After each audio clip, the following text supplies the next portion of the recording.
Welcome, guys, and I really appreciate everybody showing up today. This has been a 3-year project. We had it all set up, and some of you signed up 3 years ago, and we had to cancel because of the virus. And so we're happy to be able to get this going. First of all, I'd like to thank some folks, the IGA in particular, who supplied the donuts for us today, and Greg here from the Scout Camp for allowing us to use this facility, and Jack Siebert for helping me with publicity, and Lori Siebert from the TU and the Rifle River Restoration Committee, and doing all kinds of projects. And do you want to say anything, Lori, about the projects we got lined up?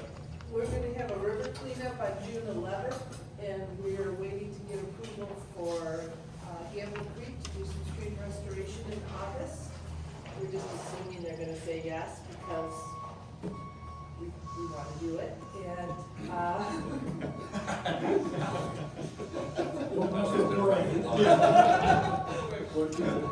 And we've got our undergrad project up and running again for it'll be the second summer. So that's what's going on. Yeah, we, just for your information, the Rifle River Restoration Committee that's been around for 30 years and done a lot of projects on the rifle have now merged with the Mershon TU. So we're a subcommittee of their organization, and we're working together. You don't have to be a TU member to join that committee. And we're welcome, and anybody that wants to join is welcome to join us. Randy's the chairperson of that Oh committee. yeah, Randy. Okay, Randy. I haven't met Randy yet. Talked to him on the phone. Randy is the chair of that committee, so you can talk to him. And also thank Todd here, who is our electronic expert and is going to record this. So be careful if you have anything you want to say one way or another. So we really thank everybody for helping out.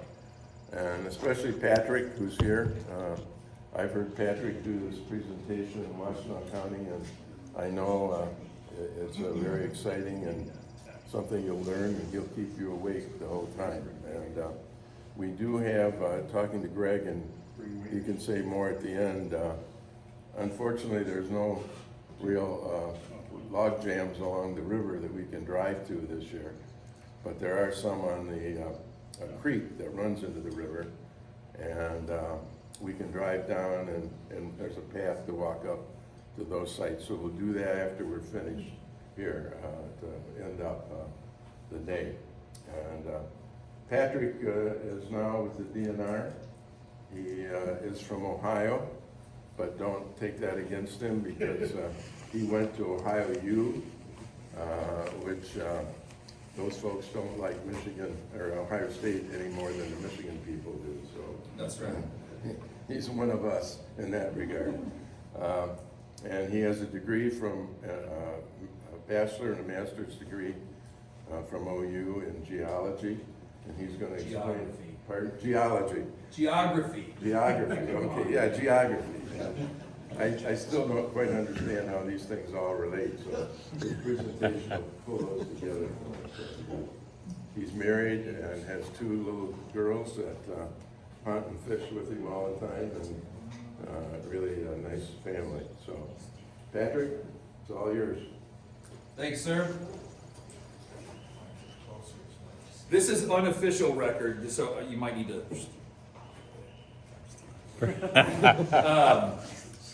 My understanding is that the Ohio Bobcats turned in their, the belief is that the Ohio State University turned in their paperwork to be a state chartered university, they believe, ahead of Ohio University. But Ohio University was approved to be a state chartered university a year before Ohio State, which is why they say the Ohio State University. So you can roll your eyes along with me the next time we're watching college football. Well, now that you're in Michigan, you're not allowed to talk about Ohio. My Bengals were in the Super Bowl, and everybody cheered for the Rams. There were more Rams fans in Michigan because of Matt Stafford. Absolutely. But I empathize because I was cheering for the Rams if they weren't against the Bengals because of Andrew Whitworth, who used to play for the Cincinnati Bengals. Okay, neither of those two people are removing wood from a river. I really intend for today to be a discussion.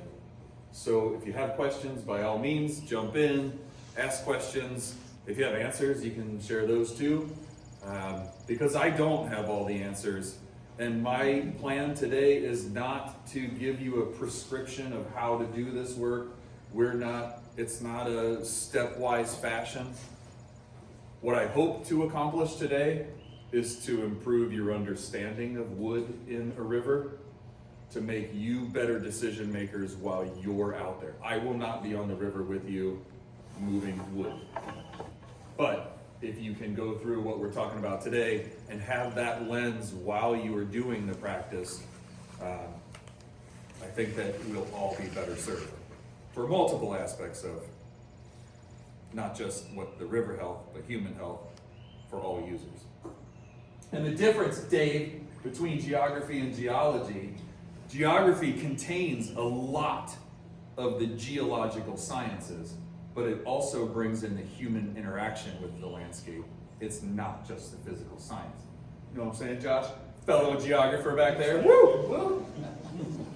Woo! Okay, to get started, I wanted to just talk about wood in a river, because there is no working definition of what a log jam is. And so I tend to just speak of wood in a river as a various assemblage of wood. So I'm gonna just go through some examples, and everybody out here can formulate an opinion as to whether it's a log jam or not. Here we start in the Asable. West branch of Big Creek flows into north branch of the Asable, so it's near Lovell's. This is a stream in Minnesota, I believe called the Sucker River. I should know because I took the photo, but I don't remember. But there's so much wood here that you can see that the river is now dry because it flows over here somewhere, because it was dynamic, extremely dynamic. This is a tributary to the Rifle, whose name I should remember because I also took that photo. Man, what is the one up there by Rose City? Comes in from the west, flows east. Houghton Creek.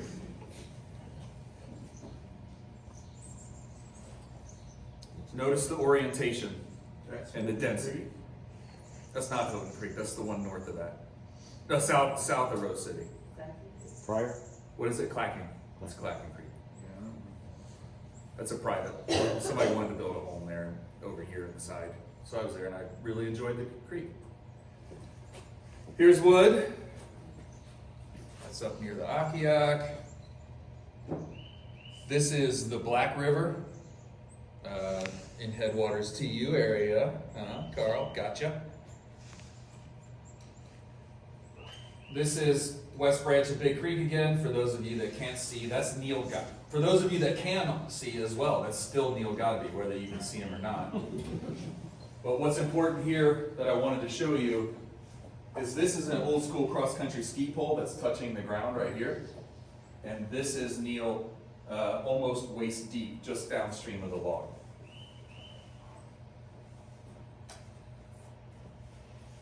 Carl asked me if beaver dams count as log jams, and again, I don't know. We don't have a working definition of what a log jam is. The permitting is similar,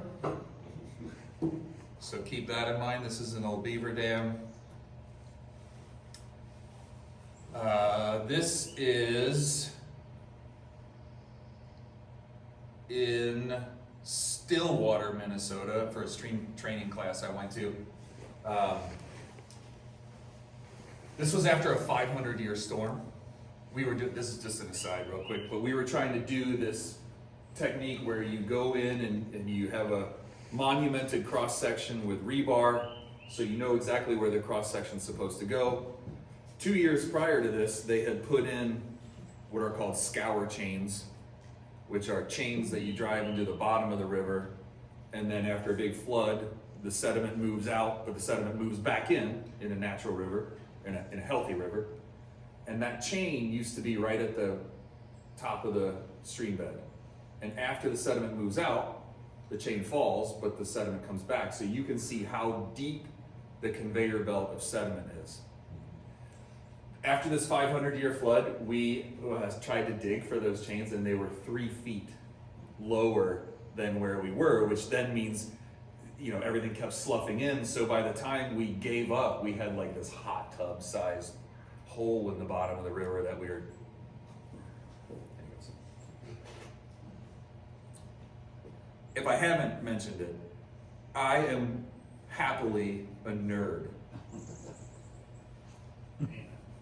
Here is an example of some wood on the Pigeon River. No, I'm sorry, this is Canada Creek. And you can see that is the only piece of wood in this entire reach. Well, maybe a little piece sticking out of the bank over there.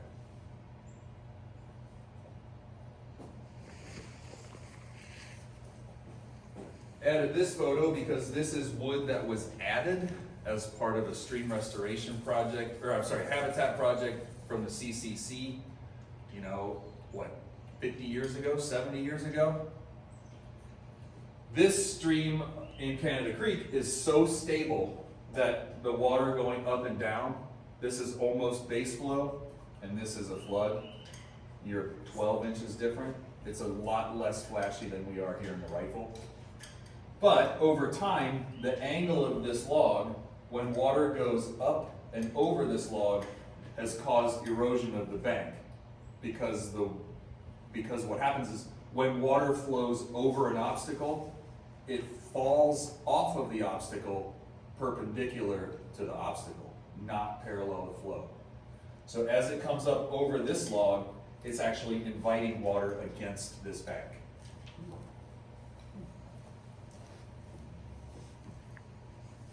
Here's a tree that we put into the east branch of the Osable River back in my Huron Pines days.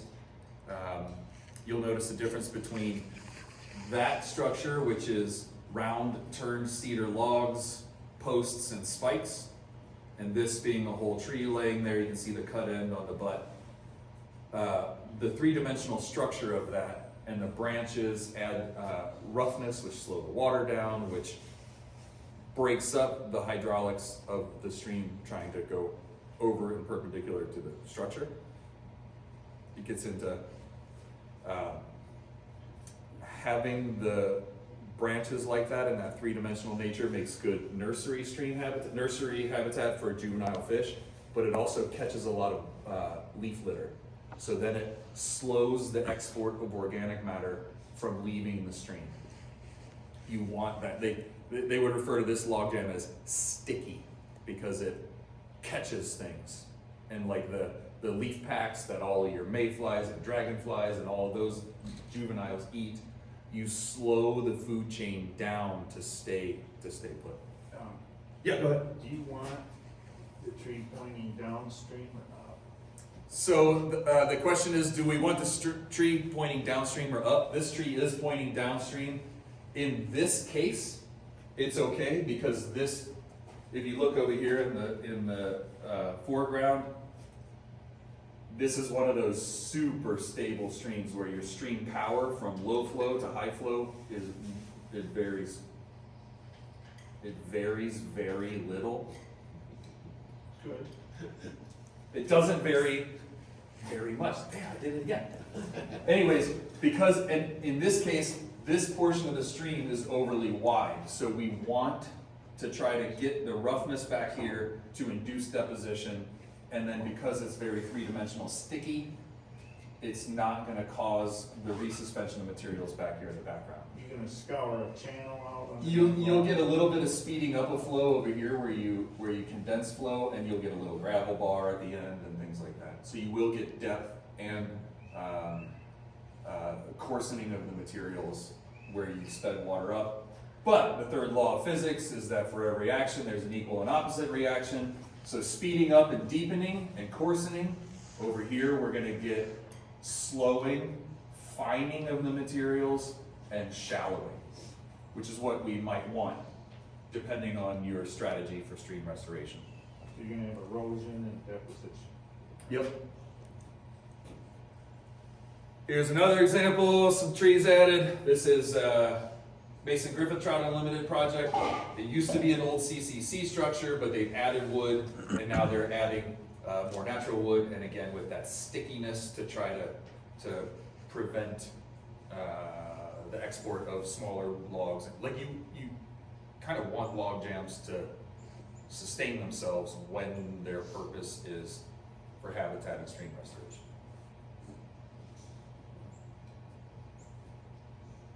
Here's another tree, Huron pines added inside of the bend, just to slow water down to catch some sand and create nursery habitat. This is extremely close to my house. Believe it or not, this is still considered large woody debris.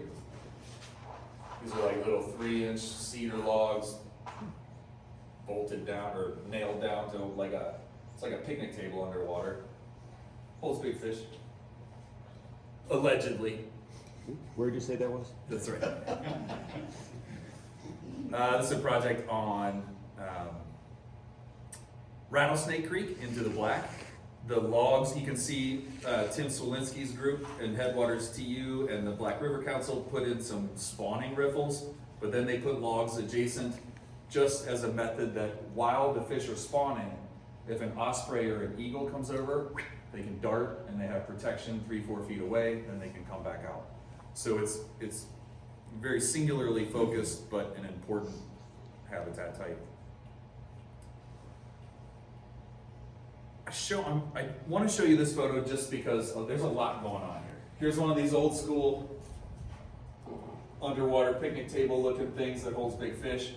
Here's some really great nursery habitat. You can see all of the organic matter building up, which is proof that it's slowing the water down. The organic matter actually warms a little bit better, and so your juvenile fish it's nuanced, but there's a difference in sort of nutrient distribution when they're over there because of the warmth. Another nice chunk. This is a root wad, and I'm happy to email you this photo so you can investigate, but there's really good scour around this, so you'll have depth, gravel, and overhead cover for adult fish because of the depth. But also here, this landowner had to cut these trees down because the whole bank was falling in, and the weight of the trees were pulling. And you could stand on this guy's property and look into this crevasse opening up. These are come-alongs that he has attached to trees back up on his property, trying to prevent it. So it is a natural river. It's the Upper Manistee. He was given permission to cut these trees in order to reduce the weight to save the bank. His house is about 10 feet out of the photo. And while this was going on, the landowner just upstream, who was really mad that we made him build his house 100 feet away, came over and said, "Thank you for making me build my house 100 feet away because this guy's house about falling." And then all these trees that were cut were used to armor the bank as large wood and like a tree revetment just downstream of here. Okay, this is where we're going to get a little scientific. This is the stream function pyramid. This is a concept in stream science that, to make it real simple, this layer that you can't see down here is hydrology. You have to have water on the landscape in order to have a stream. Does that make sense to everybody? Sure. 50% of you shook your heads. Next one, hydraulics. Once the water is in the channel, how is it functioning? Is it deep and narrow? Is it flat and wide? Are there islands all over the place? That has to do extensively with sediment transport, which brings you to geomorphology, the transport of wood and sediment. What's the river doing as it's flowing out? It's Monday, but I promise you, most of you are going to remember this for Friday when you're hanging out with your buddies and it's after hours. Maybe it's happy hour. You're going to be like, the physicochemical properties of my stream. This is the water temperature, the dissolved oxygen, contaminants, nitrates, phosphates, all of the stuff that make up the chemistry of the water. All of those build to support the biological community. When you were saying that the organic matter was warmer, is that just because of pigmentation of absorbing solar radiation, or is there something else with it? I think it's partially that you have the libido effect, that it begins to absorb water or sunlight a little bit better. I think that it also it's slack water, so the residence time of the water, it takes longer to leave. So as it's warming, it's also there longer. Right. So all of these things again build to the concept that the biological community that you want relies on all of these things. So to me, a fundamental in stream restoration is, how do you solve a problem you don't understand? So in order to solve the problem of the stream, you need to be able to figure out where the problem exists. If I have too few brown trout, man, my brown trout community is collapsing. I could go stop brown trout, but that doesn't solve the problem. You have to identify whether it's water temperature, if there aren't enough pools or deep water or overhead cover or gravel. Is my stream drying up? Is it not experiencing flood flows and the hydraulics are changing?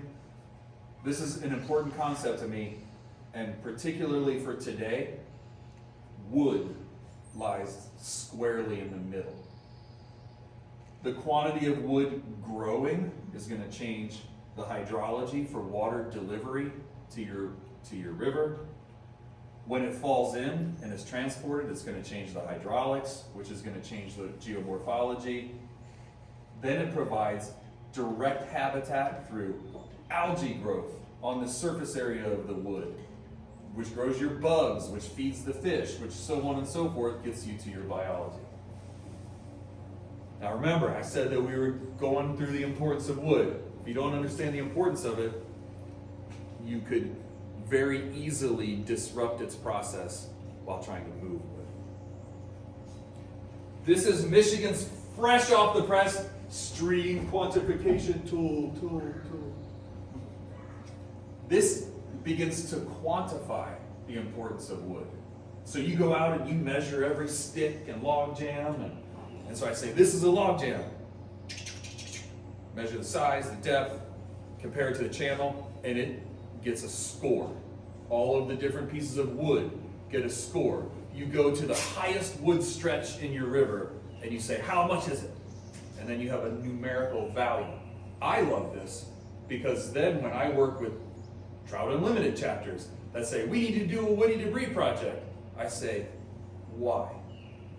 And if we could go out and we can say, here is where I only score 100, but over here in the same creek, it scores 1,500.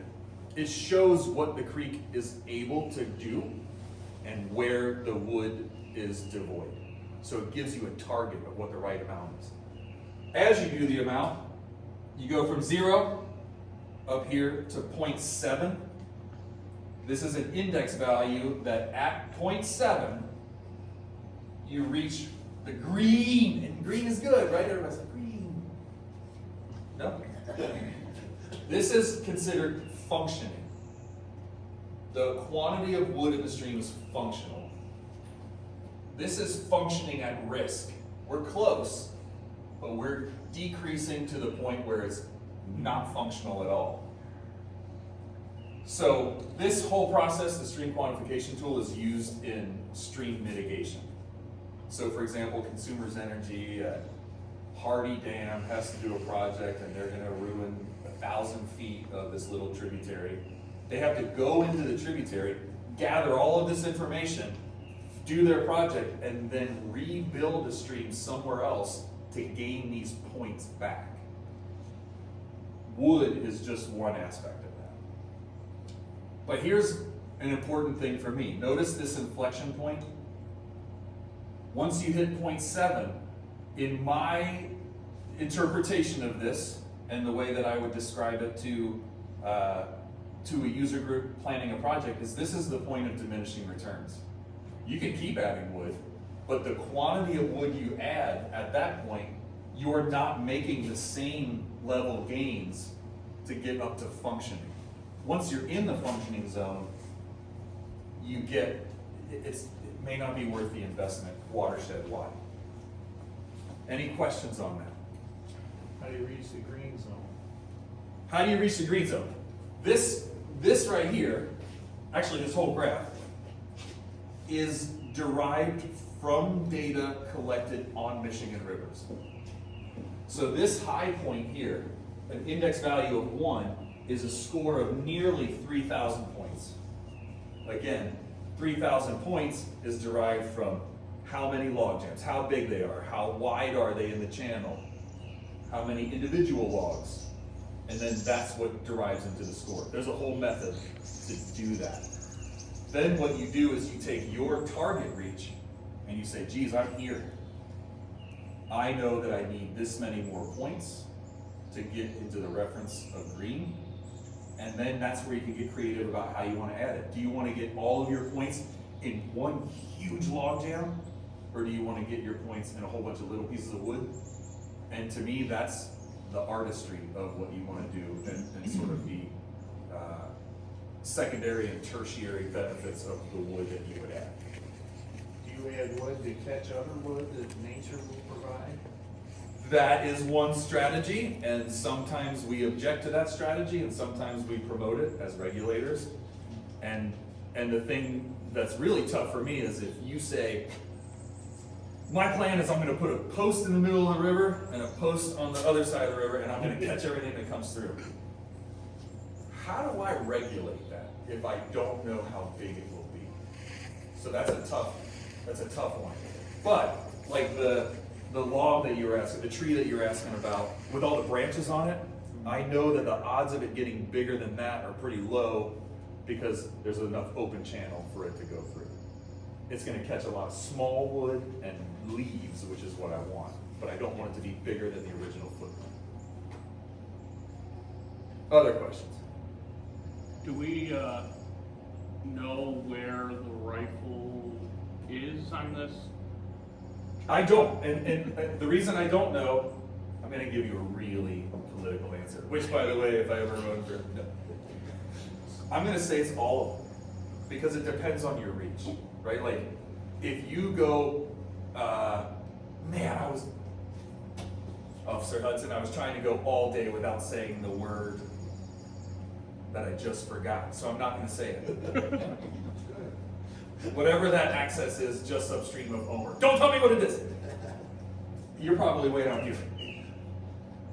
But if you go to the rec area, you're probably up here, right? So it depends on where you are. And one of the things, which is why that's an extremely important question, is this dot is taken on the south branch, not just this dot. But what to me is a great exemplification of this process is taken on the south branch of the Boardman River where no canoeing occurs. It is unnavigable, non-navigable, and it is intended to remain that way. So what falls in stays. That's the high value to say, what could it be if there were no humans on the landscape? And then this is, how do we get down to this level while remaining functional for the geomorphology, the habitat, because of all the things that wood does. Habitat, geomorph, surface area for algae, for bugs, so on and so forth. These are These questions are so much more in depth than the question I was actually trying to get you to ask me. Because I started by saying there's no such thing as a working definition of a log jam, yet I keep talking about how this scores log jams.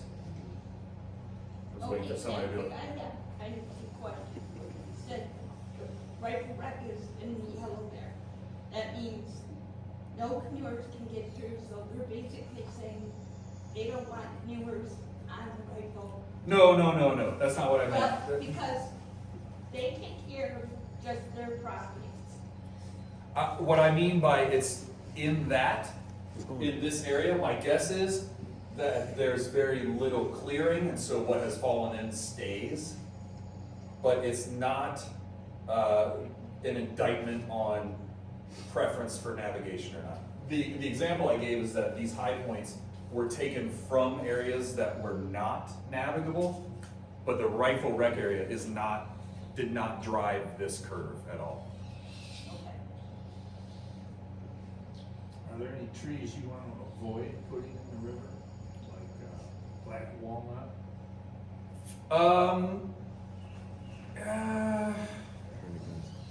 I've heard that's poisonous to fish. I do not know that.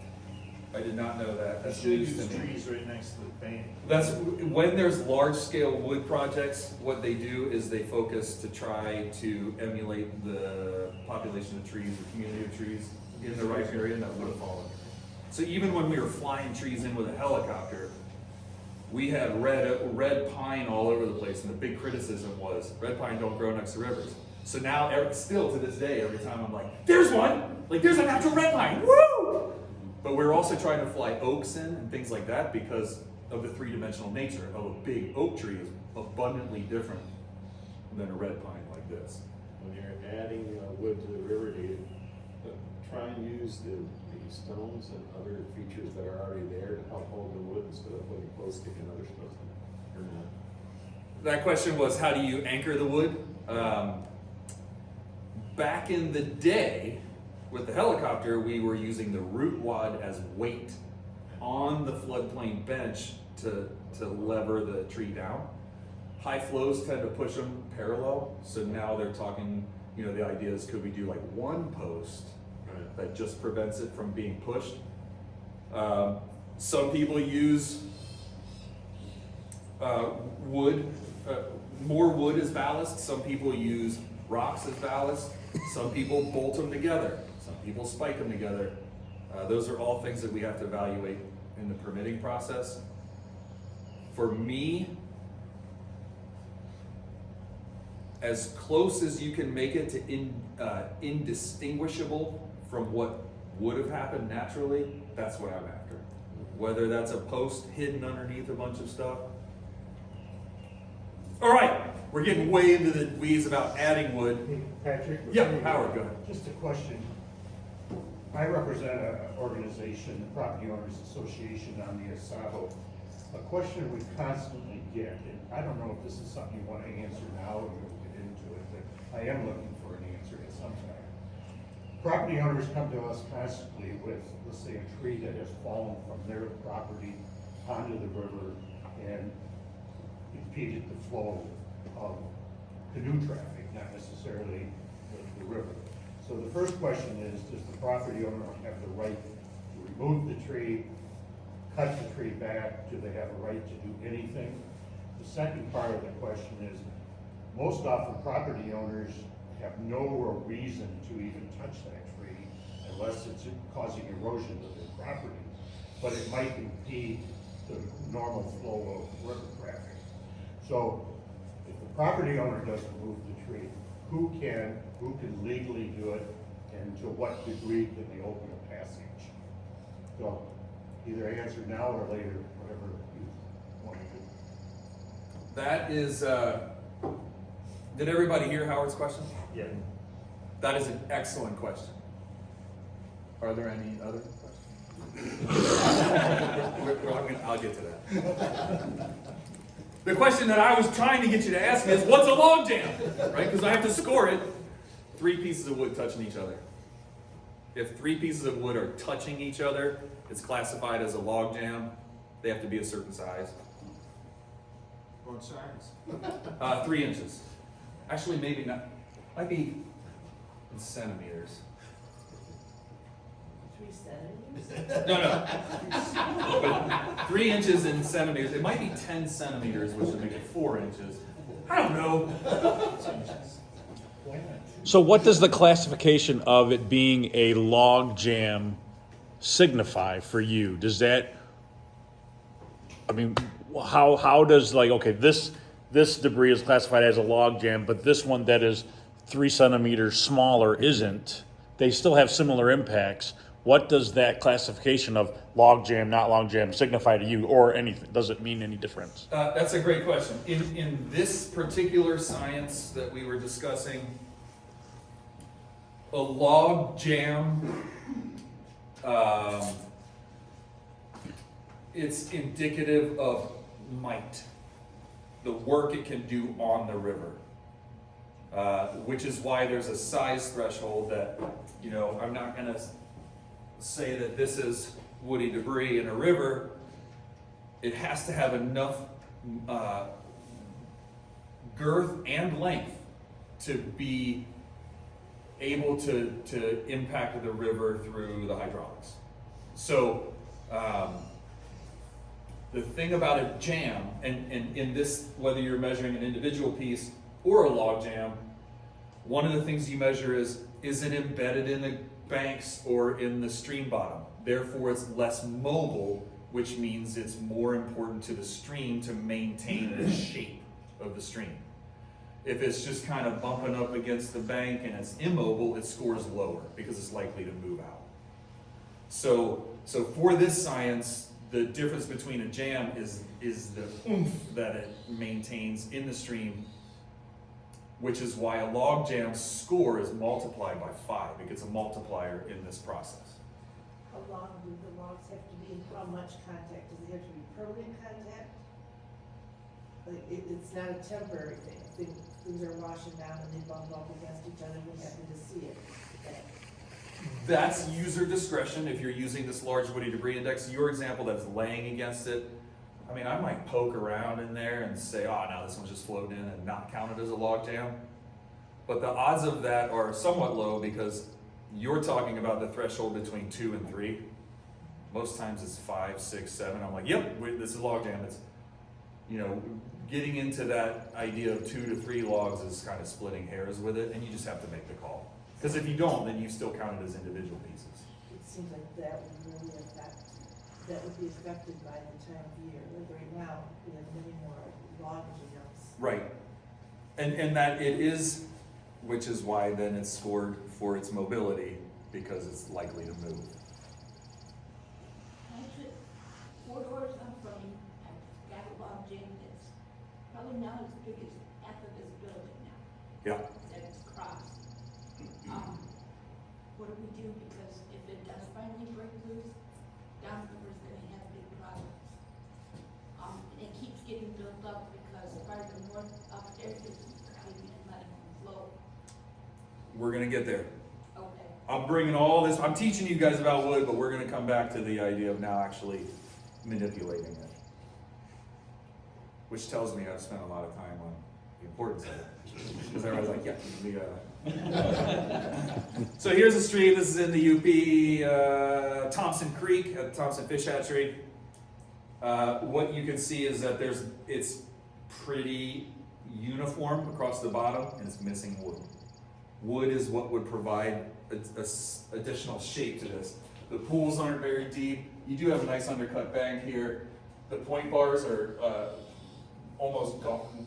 They're not there. So this should be deeper, this should be shallower. You should have some little pockets of deep water in here in the foreground caused by wood. What about the bed load of sand you got there? Yep, even the bed load of sand, the formative nature of the wood would maintain hydraulics. Even if it's just a little pocket pool, it would be just this little thing that, because of the hydraulics of a piece of wood, it wouldn't be magnificent because of the bed load here, but you would still have more heterogeneity.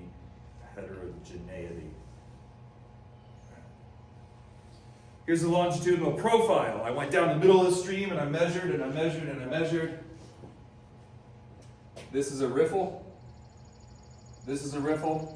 This is starting to be a riffle. This is a riffle. This is a riffle, which tend to happen where streams turn. So in the point of inflection between the stream, I'm turning right to left. It tends to be evenly, the depth is even in a riffle, where I'm, again, turning left to right in the meandering pattern. These are pools, which are on the outside of the bend. So this is a meander, this is a meander, this is a fairly straight reach, meander, straight, meander, straight. Riffles allow the river to flood out, and a river has to be able to flood. Otherwise, its energy is out of balance. Flooding, getting up and out into the floodplain, allows all of that water to lose energy. It drops its sediment. And then in the channel, it's maintaining that conveyor belt that I was talking about, moving stuff on the bottom, but bringing stuff in from upstream in a balance that after a flood, the river looks pretty darn similar, but the rocks you're standing on are not the same rocks that were there before the flood, because it's a conveyor belt. That riffle on the right that enables this river to flood is made by wood. That riffle is jackstrawed wood embedded in the stream bottom all the way across. So there's no spot that this stream can carve, which means as the water comes up in a flood, it floods. It floods out. And you can see, based on this distance, and this distance, it floods at the same time across the whole river reach. It's making it out onto the floodplain at the same discharge because of the consistency of the depth of the riffles. This is what a riffle looks like on that very stream. It's fairly consistent in its depth across the entire length. This is a piece of wood forming a pool. Remember I said opposite, equal and opposite? It's shallow and sandy. It's deep and gravelly where these guys are. Howard, Terry Lines. So what do they do to fix it? What's that? What do they do to fix it? I don't want them to fix that, and here's why. That cross section has a pool. Look how deep that water is. And deep water is a type of habitat that we want for fish. So here's a wood restoration project on the Black River. You can see they put these little triangular features off on the side. They're trying to get the thalweg of the river to kind of meander a little more, to get pocket scour, so that we get a little bit of deep water while not changing the entire channel form. This is a whole channel restoration project that I was on the Sucker River, I told you, in Minnesota. This is wood addition. This wood underneath of it has huge logs that go way back in the bank. And to your point, what's ballasting these logs is material, stream bank on top of it. And then they actually transplanted tag alders to try to immediately grow. This is in Vermont. That surface right there where people are standing is the 100-year floodplain. This thing's like a skyscraper laying in the river. It is all holding itself together by the weight of the logs on top of each other. And then these posts are put in to prevent the whole thing from lifting and sliding. I will never give you a permit to do that. Here's the Battle Creek River in Michigan. I wanted to show you this real quickly. Look at this tree. It's tilted, but it has had time to straighten. So it's a stable bank. Even though the tree wants to lean, it has time to grow up towards the light and remain straight. Same river, just downstream, the drain commissioner did a project to remove all the wood. And in order to do that, they had to remove all the wood on the banks to drive their excavator. What that did is it changed how the wind flows through the river channel. And this huge silver maple fell in a week after they were done. So the plan to remove wood by the drain commissioner, wholesale removal, excavator, actually recruited wood. A little bit more science for you. This is fresh off the press. I'm not going to share this PowerPoint because I'm not allowed to. The DNR goes out and measures trout streams all over the country. They might. Michigan DNR doesn't know all over the country. We go out in Michigan and we do status and trends data. We measure the fish, we measure the habitat. For all fish 7 inches and larger, compared to depth, you can see that if your river's really shallow, you don't get many 7-inch fish. But the deeper you get, the more 7-inch fish you get this way. Wood can form depth through the hydraulics like the little pool I was showing you. This is all wood. These are fish under 4 inches. And this is amount of wood per acre, like if you multiply the width of your stream to determine an acre. So here's this cluster that the more wood you get, the more juvenile fish you get. My guess is that it's probably small wood along the banks. You do have some of these outliers at 0, which I'm guessing are the undercut banks. For fish over 7 inches, here's the population of fish that you get with wood. Here's 0 wood.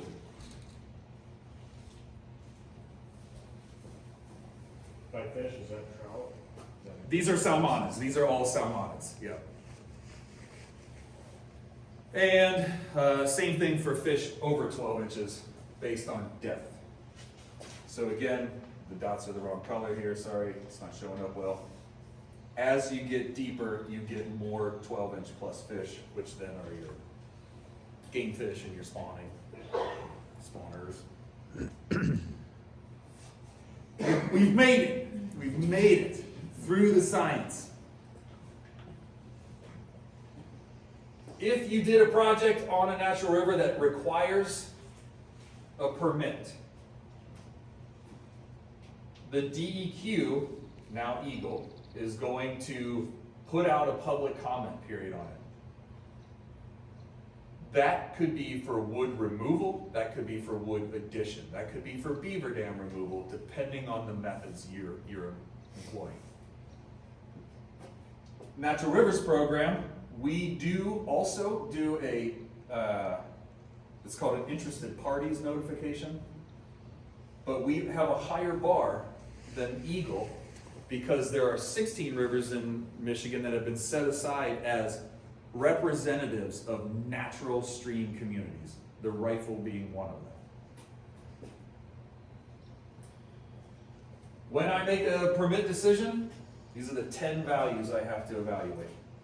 Free-flowing condition, fish, wildlife, boating, scenic, aesthetic, floodplain, ecological, historic, and recreational values. It includes boating.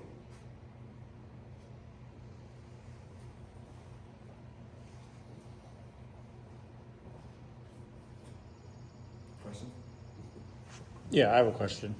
With all of your categories there, Values, Tom. values, all of your values, what would you say you have some decisions that you make that you can't meet all of them? Absolutely, absolutely. Yeah. I permitted the rebuild of a dam.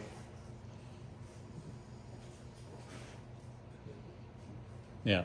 I went against the free-flowing condition because all of the other science supported this.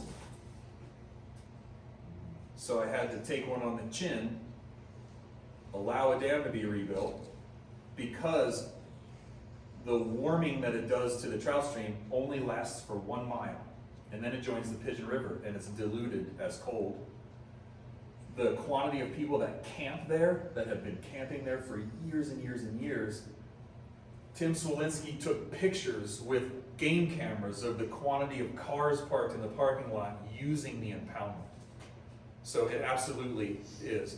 When it comes to boating, and this is where we're getting into what a lot of the people here want to listen to, the guidance that I use when I try to make a decision is conducive to the expectation of traditional boating uses. That's not written anywhere, that's me trying to say that. So if somebody said, hey, you know, you guys do a great job managing the rifle for canoes, but man, I would really love to get my cigar boat up here. Yeah, right, we won't be permitting anything like that. And it happens when a great idea is the Asabo River longboat can squeeze through a hole in a wood jam about 4 feet. But a hide-style drift boat has to have the oars, so now you maybe need 8 or 10. So even within the population of people that you're protecting, things begin to change. And then, same as access points. How many times should you be allowed to get in and out of the river and drag your boat up or down? Those are all things that we try to navigate. See what I did there? Okay, clean and open method. Now that you understand the role that wood plays in a river for the ecosystem, not just the fish and the bugs, but the hydraulics that maintain the sediment transport and all of those things that are important for the river to function like a river, that's when you can begin to apply your sense of what to move and what not to move. So this is a perfect logjam that you'll never encounter in your entire life, where a soccer ball is bigger than an oil drum, or maybe that's not an oil drum. But this is the concept of an impassable logjam.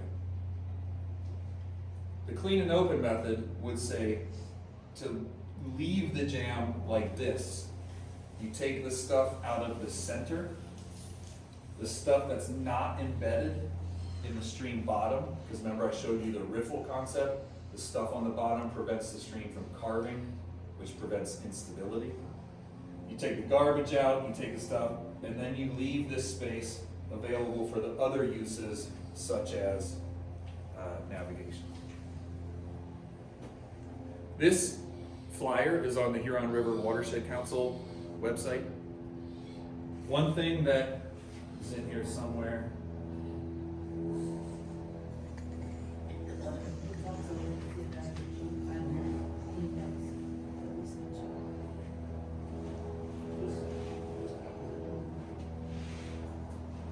somewhere in here, I don't know that it's in this. This is just a screen grab. There's more to this.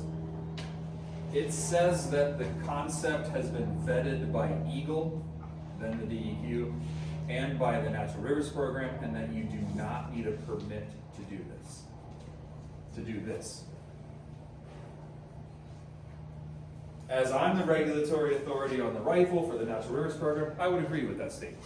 If that's what you're going to do, you don't need a permit from me. I would appreciate a heads up, a photo. Look at this big log jam we got to do something about. And then a photo after it's done, so that when, not if, when I get a complaint, I know what work was done. One thing that I think is important is if this piece of wood right here, for example, is important to the river, it's also a key piece that's causing the logjam. If that can be taken out to allow this logjam to open up for canoeing, but maybe be laid down in the river on the back side, on the downstream side, so that it still plays the surface area, the algal growth, the overhead cover, but your logjam, rather than being across the river, runs sort of parallel to the river in two sides.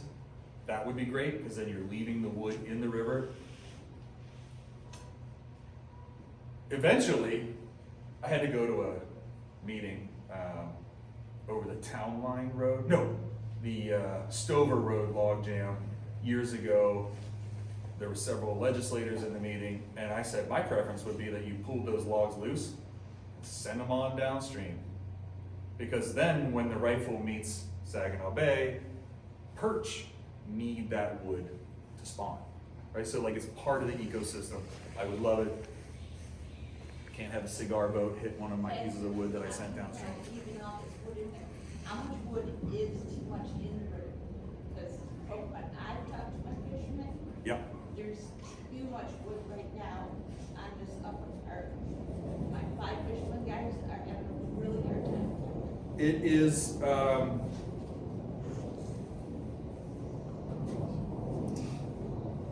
it's a terrible conundrum to be the one to have to make that decision, which is one of the reasons why I tried to present the concept of measuring it, of being able to put a value on it to say what's enough. You know, that we have this, everybody says wood is good, and wood is good. But it begins to break down, as my friend Luke Trumbull and Eagle says, wood is good, but is woodier goodier? Right? It starts to break down. And so what I want to talk about in 3 slides is what to do and what rights everybody has and the responsibility. So let's play a game. What would you do with this logjam? Pull the culvert. Pull the culvert. It's failed. Serves no purpose. How can you, I can't tell that from that picture. Is that a bridge that you're standing on to the right? I love hair splitters. I'm a hair splitter. I really love that. Should we move this wood? What's the purpose of the river? Perfect. It's not navigable. Perfect, good. You're asking whether we should even move it to begin with. That's an important question. No, the reason I was standing here is because they want to put a new culvert in for a snowmobile bridge. This is on the Fox River up in the UP. What's important to me is that this one, if this culvert weren't here, this piece would move and this piece would move because it's broken. But this piece would not move, and none of these would move either because they're wider than the channel itself. So they can't, even the hydraulics aren't going to pick them up to move them because they're so big. So in that case, I would say no, don't move any of them. And in fact, they weren't. Wasn't a plan. Here's one near and dear. For those of you that did not see the Town Line logjam, that's an ice machine. Like where you go buy a bag of ice at a gas station, that's an ice machine on the Rifle River, on top of a logjam. That ice machine came from just across the street. Over here? Yes. Okay, so what do you do? Let me ask you this. What's your goal? What are you allowed to do based on what I presented with the clean and open method? Which river is off to the right? There is no river off to the right. The bank is right. This tree is growing on the bank. There's no flowing water on that side. Can I ask with what happened, was it right? As I know what happened, is that what you would have wanted to have happened? What happened is, where's my shadow? Right here, about 20 feet of this logjam were cut out. Were cut out or was cut out? 20 feet. Thank you. It didn't sound right when I said were, so. Right over here, 20 feet of this logjam was cut out, which allowed for passage. Was it the right thing to do? I won't be standing on the river with you every time you find one of these log jams? Raise your hand if you think it was the right thing. There's no wrong answer here. It's probably river. 1, 2, 3, okay, 4, 5, 6. It sure left a lot of wood in, right? By doing it that way, it leaves a lot of wood in. It would concentrate flow on one side, which probably eroded that person's land, because now you have really high velocity pressurized flow, which is why, if possible, we would want you to take the center out. So your goal is to promote river passage? Now, I go back to my guiding principle of watercraft typical of the body of water. In this case, it's canoes and tubes and kayaks. So to promote passage as the historic use, I would say maybe you can't do it in the middle because it's like 10 feet tall there, but maybe this section could be done, which would have protected this bank over here. I'm not passing judgment on this tactic. This was the opportunity to do it the safest and with a sense of urgency. But in planning, you know, it would have had less impact on neighboring landowners to be over here. And secondly, this one's state land. Go ahead, I saw a hand. You kind of spoke to it, but I'll ask it a little bit more pointed. You had the slide up earlier that had the diagram of the clean and open. Yep. And you said you don't need a permit if you're doing it this way. Yeah. Is there and based off what you just said, I'm guessing the answer is yes, but there's a consideration for safety of the guys who are doing the work in there. Yeah. Because, looking at this log jam, which I didn't have the opportunity to see it in person, but I've seen things pretty damn similar in the upper reaches of the river. The middle of the river there is not a safe place to be, no matter who you are. Notice, and it was intentional on my part, I haven't talked about safety at all. I'm not, for the officers in the audience, what would you advise someone if they called you and said, does Lake Ogama have safe ice to go ice fishing? There's no safe ice. There's no such thing as safe ice, right? Like, that's a decision that this guy I used to work with at Huron Pines, Ken Reed, would have been standing on top. He would have been chainsawing on top of that thing. It's dangerous. It is dangerous. And this to me is where if the livery is standing on the bank and a couple people with, I think the delivery did this, if they're standing over here with a couple chainsaws and maybe a winch and they're pulling logs out of this side to stay safe, I get it. I'm not going to come write you a ticket. I can't write you a ticket, as a matter of fact. I don't have the regulatory authority. But that's the difference between the clean and open method, which is why I said it's a perfect log jam, like you're going to see every time, because it's crap, right? There's no real log jam where you can implement theory perfectly. So this log jam is, at the time, was opened and passable by about 20 feet. It's gone now, is that right? I think so. And that was one of my, I don't run a livery, I'm not being insensitive to the importance of that, but economically, my concept was wait a year and the whole thing will be gone. Maybe. They tend to jam back up. Or build. And then the thing is that if you've done the clean and open method and it continues to rebuild, that's also documentation to say, now we gotta take the whole thing out. Because something about that stretch of river is causing it to get a logjam over and over and over. And at no point is one of those values in the Natural Rivers program, and I'm just coming at it from Natural Rivers, at no point is it ever gonna dominate all the other values. What happened to the ice? One more? I don't know.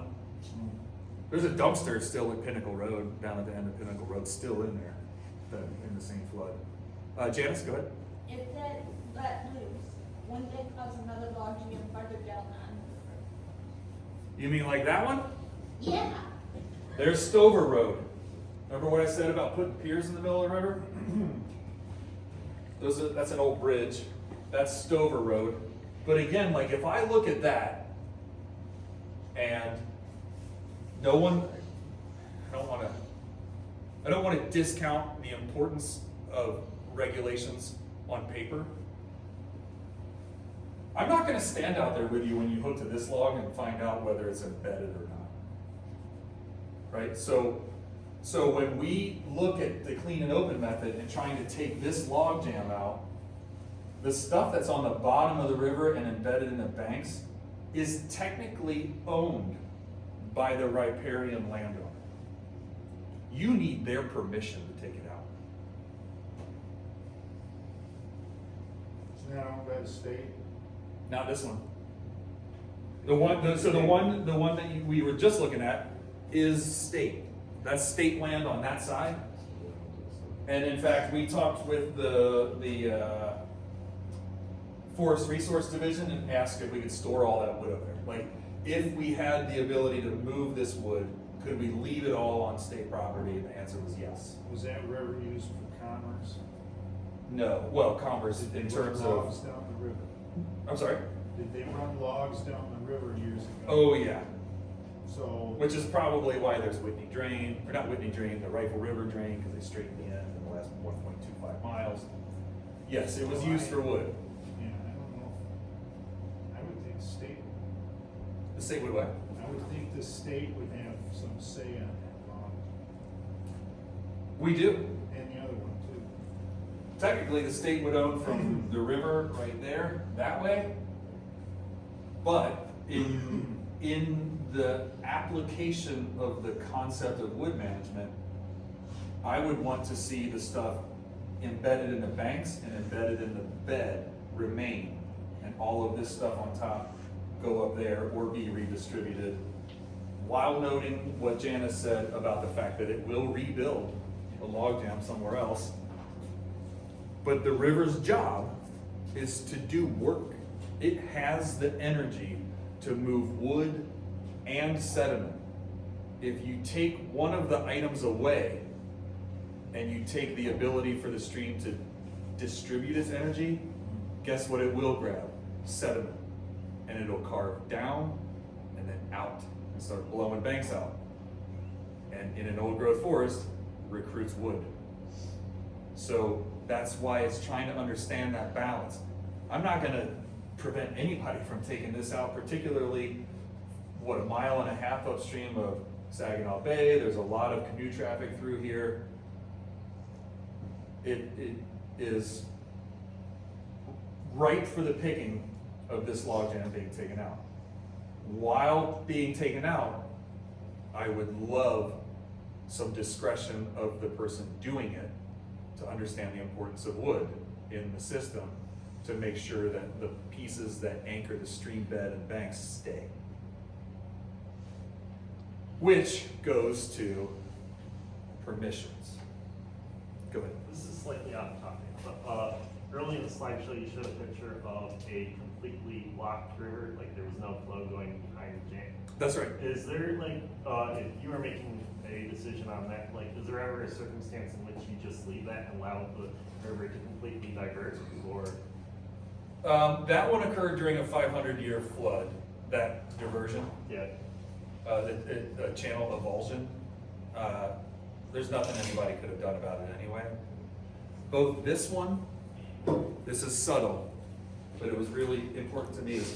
Right over here is the elevation where the river floods out into its floodplain, Right. and that wood is the same elevation as the floodplain all the way across.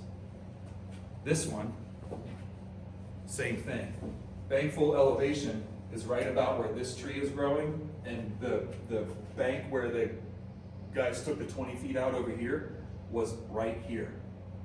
And so to me, this one hasn't grown large enough to warn of a channel avulsion, because the energy is able to dissipate out into the floodplain. But yeah, I mean, it's definitely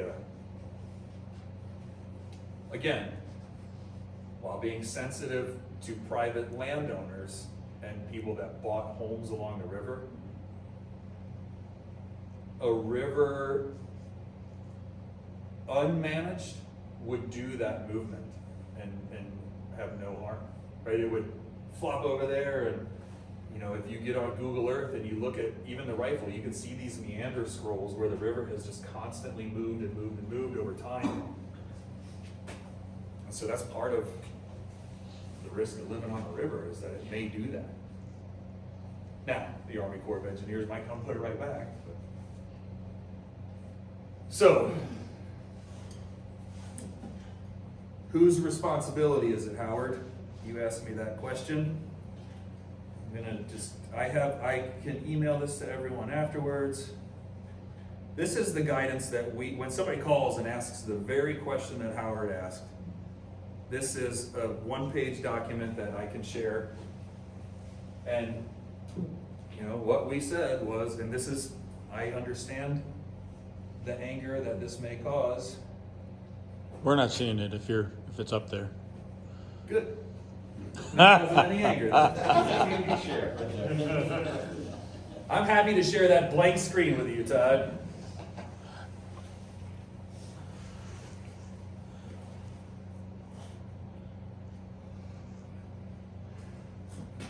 Now I can't see it on my computer. Man, you guys.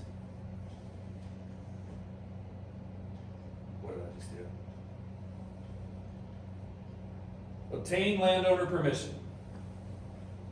If it's connected to the shoreline by its roots or its trunk, or is embedded in the stream bed, it's still considered property of the private landowner or the state. If a tree is growing out halfway across the river and growing up, it's that person's tree. Like, I'm not allowed to come cut that white pine down right here because it's coal canoe based property. So if it's all the way across, then you go to this comment. It's a generally accepted practice in Michigan that someone can cut a navigable path through some trees. And again, most of this is not log jams, this is a couple trees. But we recommend 6 feet or less. Maybe not shall not exceed 8 feet, it says over there. Now, if it's howling around a corner and that's where all the boats are going to stack up, you have to allow yourself some discretion to cut it wider. It would be great if that landowner gave you permission. There are some landowners that are going to be like, yes, no one's canoeing by my house ever again. Well, also important in here is somewhere, if I'm floating down the river and I come to a log jam, even if there's 9 million private property do not trespass signs, I'm allowed to get out of the river, drag my canoe up onto that private property, and get back in. The recreational trespass law affords me the opportunity to not be considered trespassing, and that's something that I would remind the landowner of who may not want to give me permission. Is I'd be like, well, you know, we're all allowed to get out on your property. Maybe I'll put a big sign that says, no. Todd, you had a question? Just, you may not know the answer to this, but is a generally held practice in Michigan defensible, a defense if you have a conflict with the property owner whose tree you cut, and if there's litigation, or is this just a gray area that has to be resolved in if there is a lawsuit? Let's say I cut a tree, I don't remove the tree based off of your paragraph there. I don't remove the whole tree, but I cut 8 feet of it, of this embedded tree in somebody's property. That's not clear to me whether I really have the right or it's just a general practice held in Michigan. Is what do I have a defense that says I can legally clear that 8 feet of clearing of somebody's tree that's embedded in their bank? Is what I'm asking. I have no idea. Yeah. I really don't. And And I don't know that it's ever been adjudicated. Yeah. I've And never so- had an issue. I've cut hundreds of them, but Right. I'm just waiting for the day. And that to me is me saying 8 feet, 6 feet's better, right? Like that's the practice of saying, man, I know you're mad that I gotta cut this out, but I'm trying to take as little as possible to maintain the traditional use of navigation, so on and so forth. And that community reaction is gonna be different on every river. If you've been doing it one way on this river and never had a chance, or never had it's not a chance to get sued, never had the opportunity to get sued, that practice seems more generally accepted here for a wider cut. If you were to do that in the upper Asavo, where there's like the highest lawyer per river mile, you'd probably get sued. But I can't answer that, and I can't give you permission for 9 feet, I can't give you Yep. permission for 6. It's delicate. And I had one livery owner tell me, I don't cut anything on anybody's property. What I do is I go to the side of the river and I cut everything straight up that's hanging over. I was like, oh, I can tell you that you're not allowed to do that, right? Like,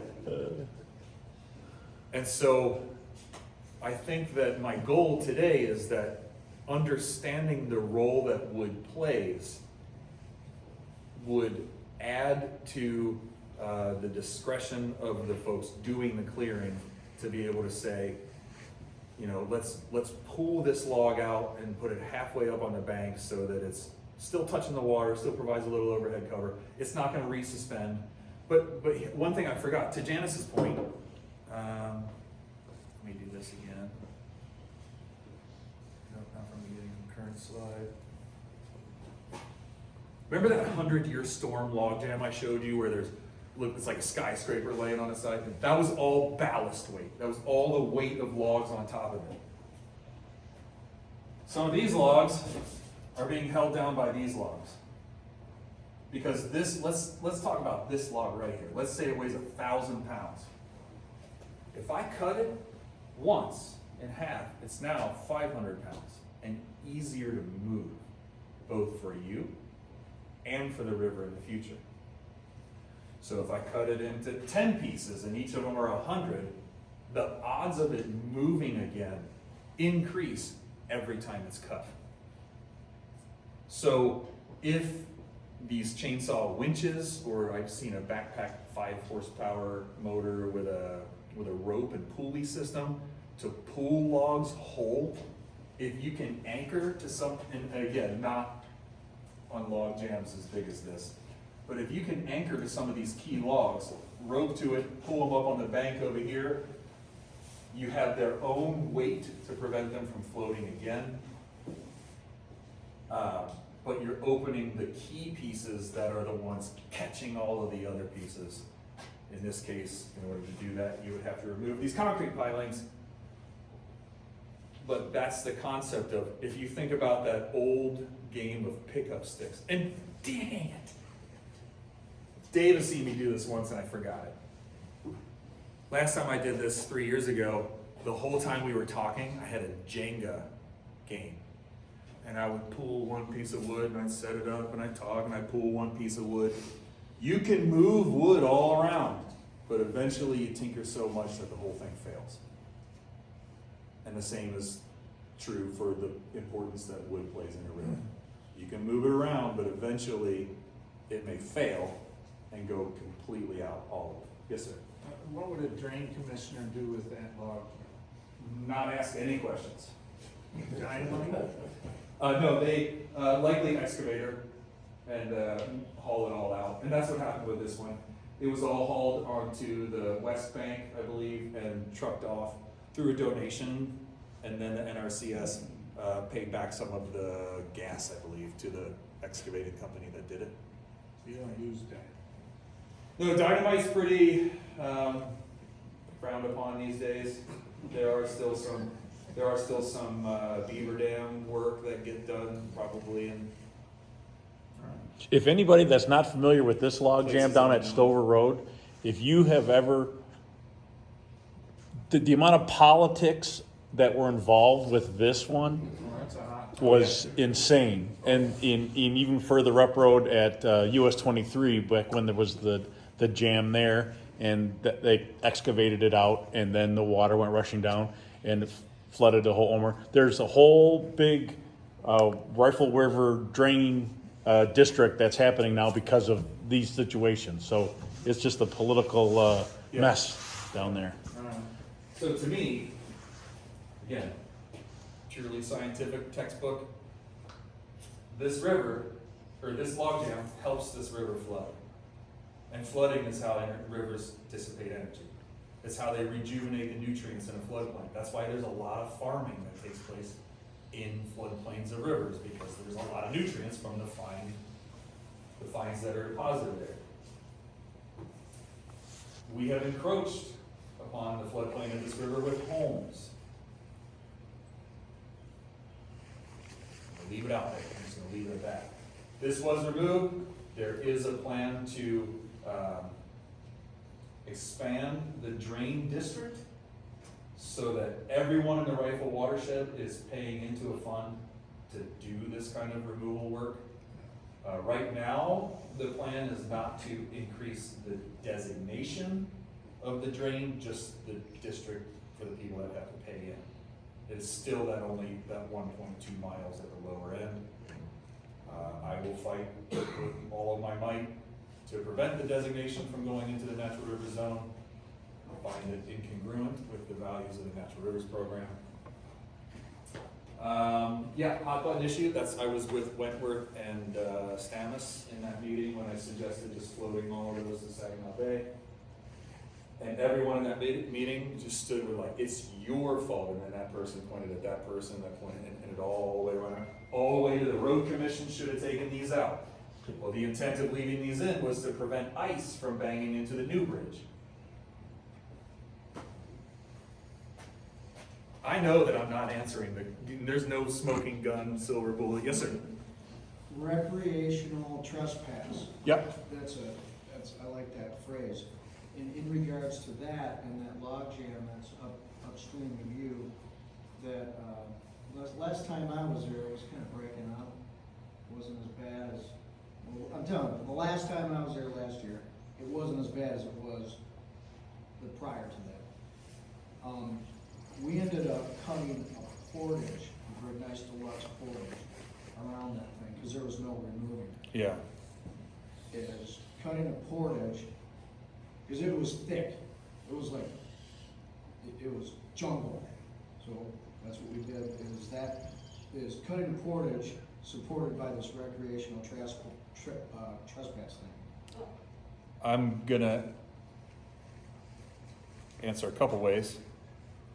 All signs point to no, because again, that tree is private property, and so it might not be the best message, but you know, I've walked on spots in the Rifle where I wish I had a machete, but for that passage, that person would just have to walk further out and around. And I understand that it might be a rainforest that they were trying to walk through, because I've done it here, but it doesn't exonerate the person cutting on someone else's property.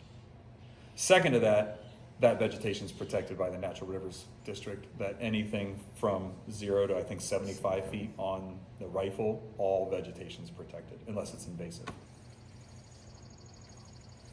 Two things with that jam is the canoers have a hard time being out in the summertime on the jam. So I'm trying to get everything better. And the fish take that out of that first beach. There's a couple of issues with the canoers that are out there. That had fish mentioned as must have happened that are fishing that also part. They not. They're having a hard time getting up and around with it. So I wouldn't be unsupportive of the removal of that log jam by any means. And Well, then I wanted to actually figure out how we can, because it adds room. And The it- guys in the last 2 weeks, it adds room. the next question that I thought Howard was gonna ask me is if it's state waters, isn't it the state's responsibility? It's not, and it's also, there's no funding for it, right? Like it is. Oh, take the fun from cold. So the thing is that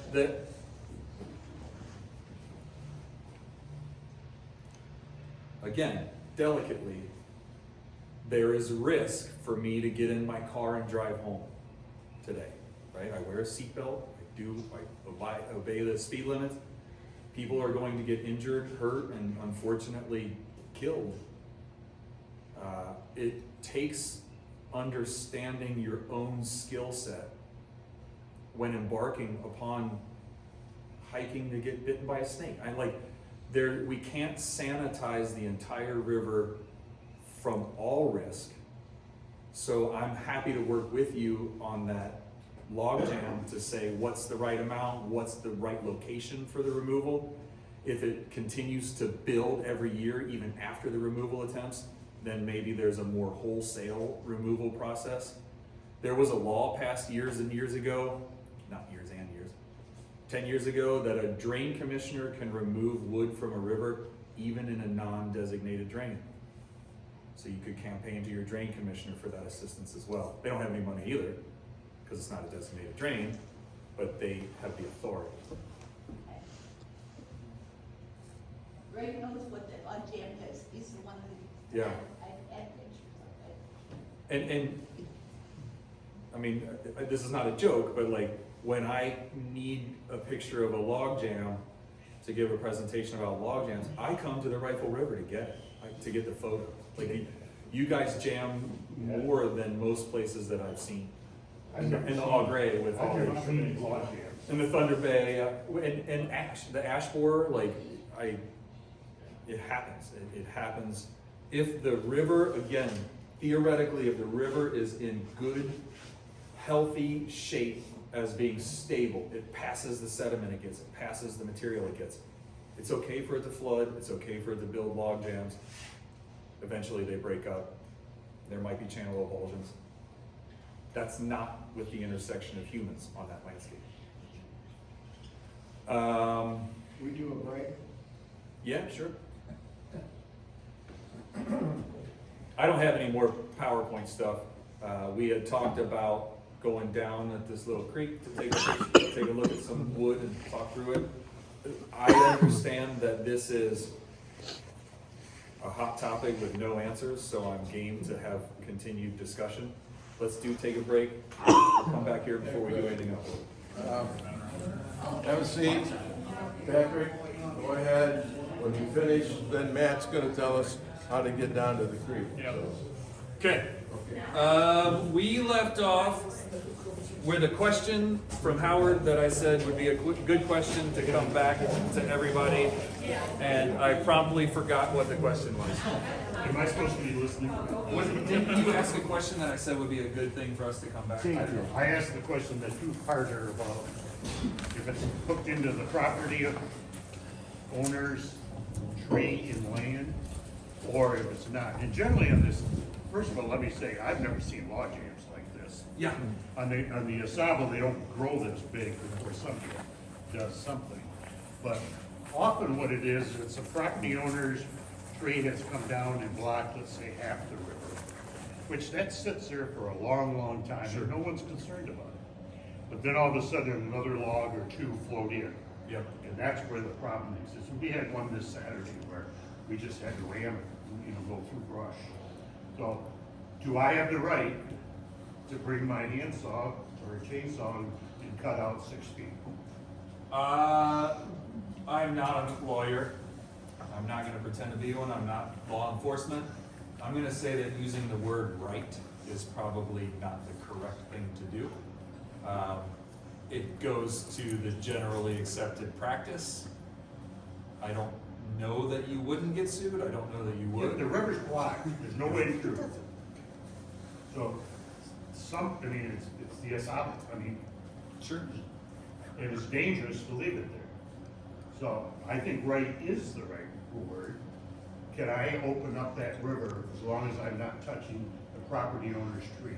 You can open up the stuff that is not embedded or connected. Agreed, yeah. So, But you could also ask the property owner, That's right.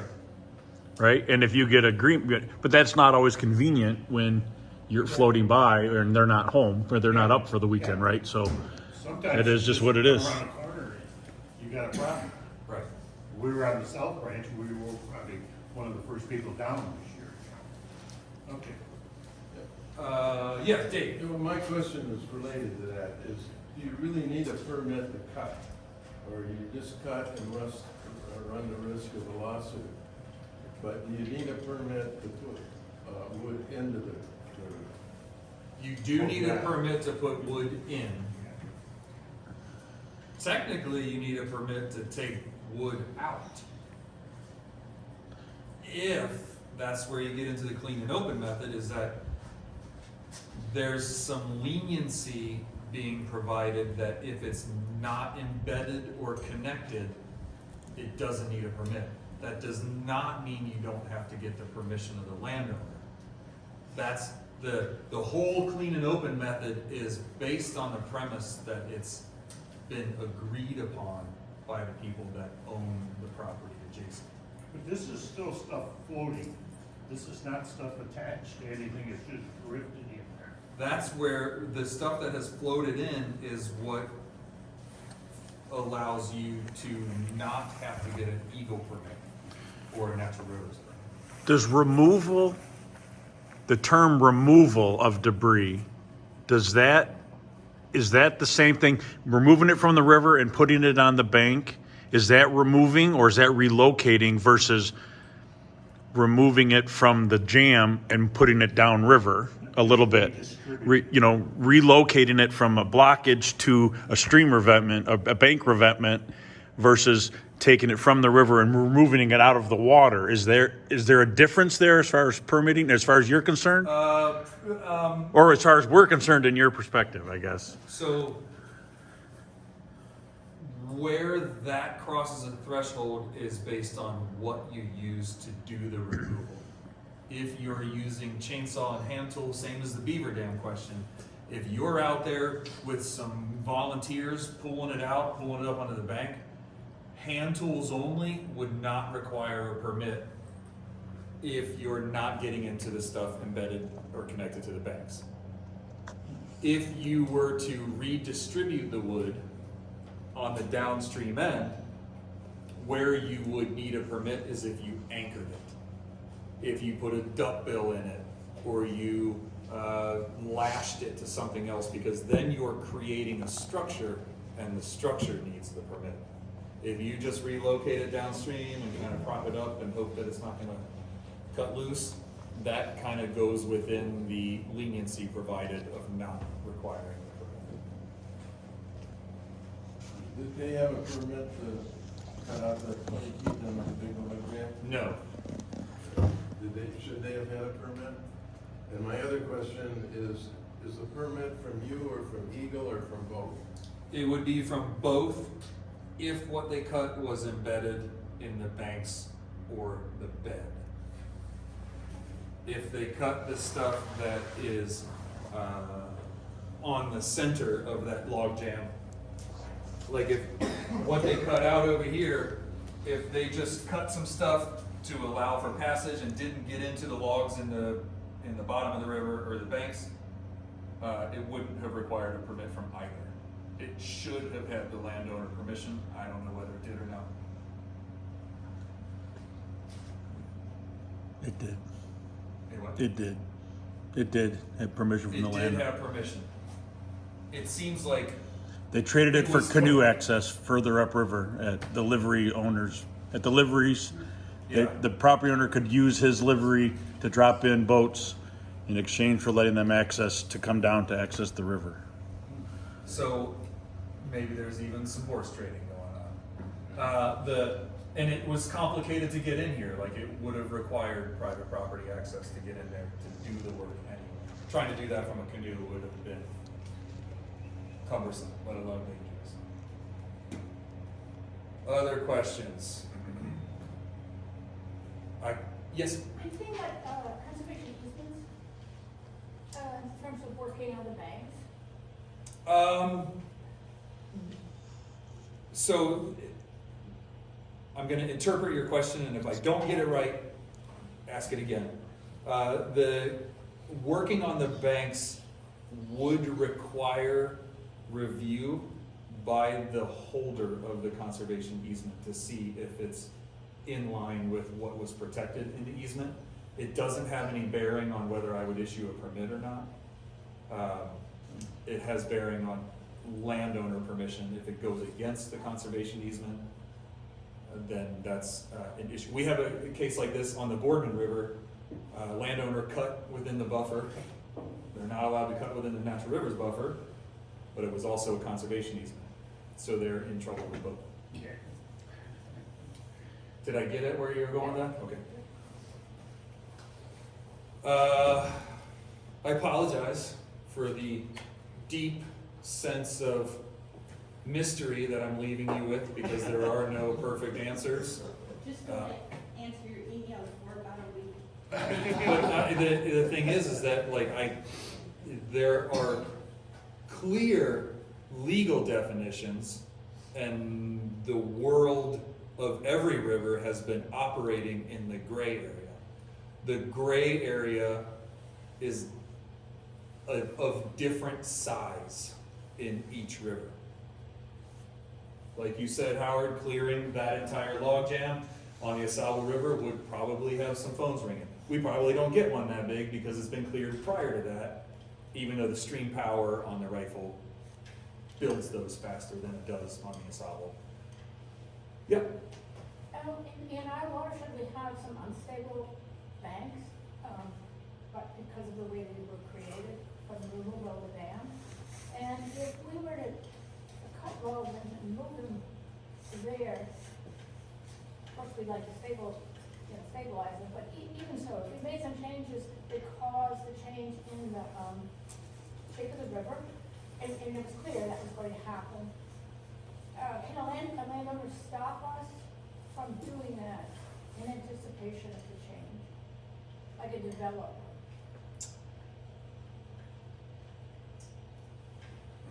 There's a lot of levels to that question. If they own the property, they can stop you from doing bank protection on that property. Was that the core of the question? Well, if we sort of did it, pretended it's sort of inadvertent, and we brought some logs down and left them, and created a thing that we knew was going to, a jam that we knew was going to change. In that case, I would be very curious if woody material would be solving the reason it's eroding, or if it would be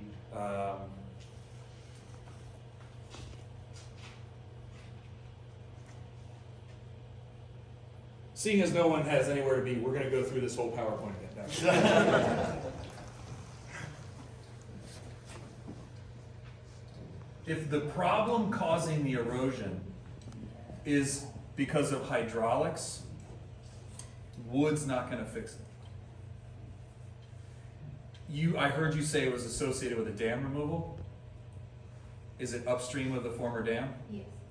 My guess is that floodplain access is the issue. That you have a river that should be accessing a floodplain at a certain quantity of water, and it's not making it out, which is when it dissipates energy, which means it builds higher and pushes against the banks and pushes down and is in imbalance with how much sediment it can export. So it's trying to build a floodplain by eroding the walls of the valley until it erodes them so wide that it doesn't have the energy to transport sediment, and it deposits them and rebuilds a floodplain at the right elevation. If that's the case, I'm going to tell you the river will probably get 3 times to 4 times wider than it should be before it narrows back to a healthy floodplain elevation. So you could use wood to do it, but the wood that you put in would have to lay across the bottom of the river and cause the river water to be higher to make it to the floodplain faster. but you would have to do it very strategically numerous times so that you're not creating a waterfall. And you would need a permit. And probably hydraulic studies, which is like $2,500 just to apply, so on and so forth.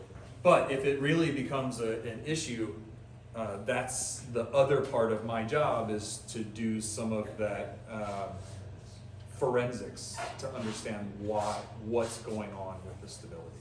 My guess is floodplain access. That's what it looks like. Yeah. What you just described. Other questions?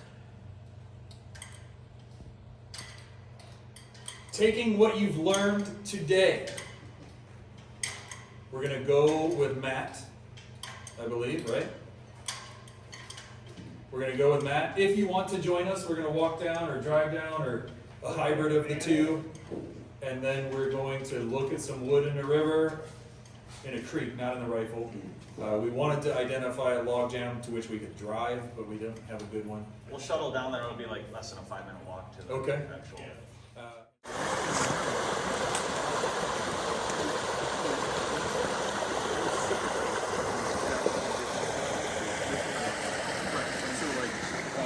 By dipping the drain out, you cause a head cart, which then causes.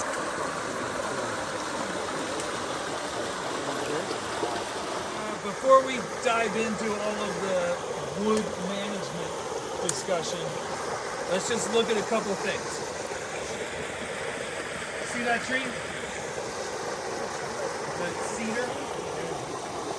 See how it's got that lean, but it's growing straight? It is growing with, or it is kind of outgrowing the failure rate of the bank. See this one right here where Lori's standing? That one is not. That is a dead ash, which no longer has the ability to grow. And remember in the presentation where I was talking about like a crevasse in the bank? You can see where the bank is peeling away. This whole thing's gonna fall in. And when I say this whole thing's gonna fall in, what I mean by that is Todd. Is waterproof case? No. So that's one thing. Like just initially, what we're noticing. The next thing I noticed over here at Todd's feet, you can see debris from the last flood. You can see the grass by his left foot is laying down, so we know that water is accessing that level. You have deposition down here where you have slower slack water. You have a little point bar developing.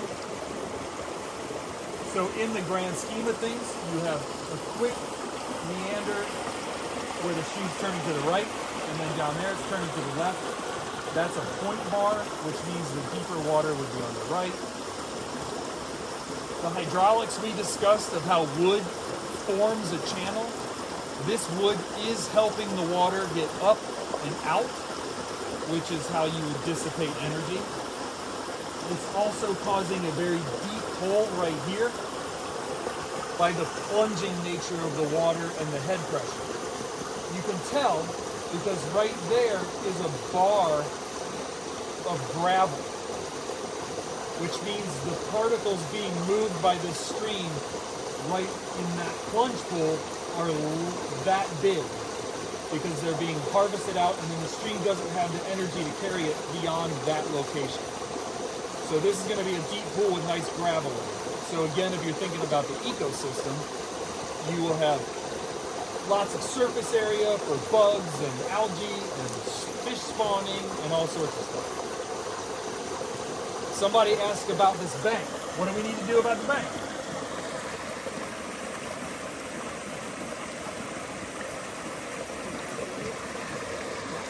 Say what? Get out of the way if the tree starts to fall. What I was going to climb across there and grab is I think that it's predominantly clay, which means it's going to look bad, like it's eroding like crazy, but being clay, it's really resistant to erosion. It just looks terrible. Probably not eroding that fast. So from the concept of if it's an emergency situation to try and fix it, it's probably not. Okay. starting from the top. Is this a log jam? Why? There are 3 pieces of wood touching each other. That's from the fisheries world of measuring it. But in reality, it's a log jam. How do I define that? I don't know, but you know it when you see it. It's also a fence jam, for those of you that can see the chunks of fence that are up there. There's human wood in here. There are nails and screws sticking out. So there's a lot of debris built up here. Do we move any of it?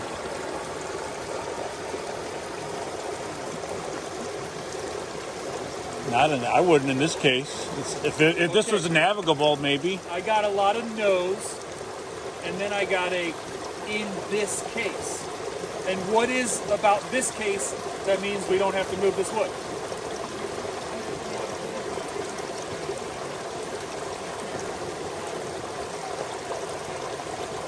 This creek, what Greg was saying is that this creek, for the purpose of the canoe base, is to be a creek, right? They're not canoeing this, they're not doing any of that. So in this case, in this location, we wouldn't have to do anything. Let's pretend it was navigable. What would we begin to move?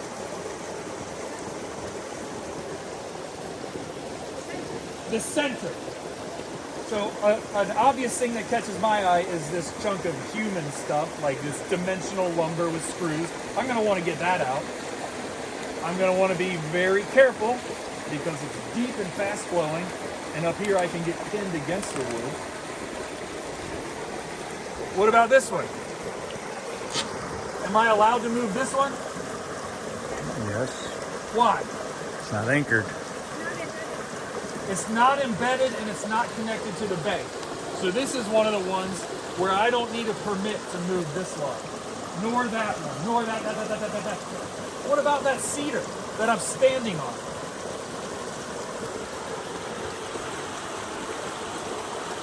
You're probably getting into a gray area. If it's you folks over there, you're like, yeah, that's connected, and therefore I would need permission and a permit. Todd's probably like, well, how do you define connected? Because he's a hair splitter like me. So in this case, I would be like, yeah, I'm going to need permission to cut that log. But that's also the key piece that's causing this to jam, because it goes all the way across the river and way up there.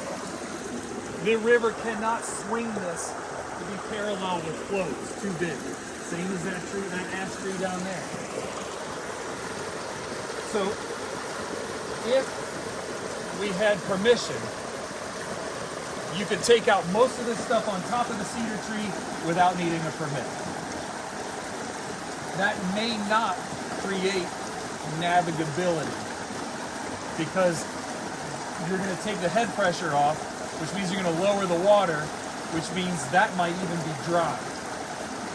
So if this were dry, if the log was sticking out of the water and my boat bumped into it, and we decided we were going to take a very conservative 6-foot chunk of log out of the one I'm standing on, where would you take the 6-foot chunk out of?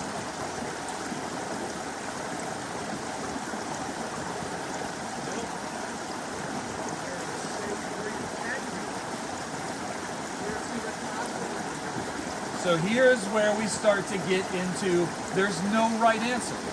I heard Lori point. I can hear your hand pointing to right here.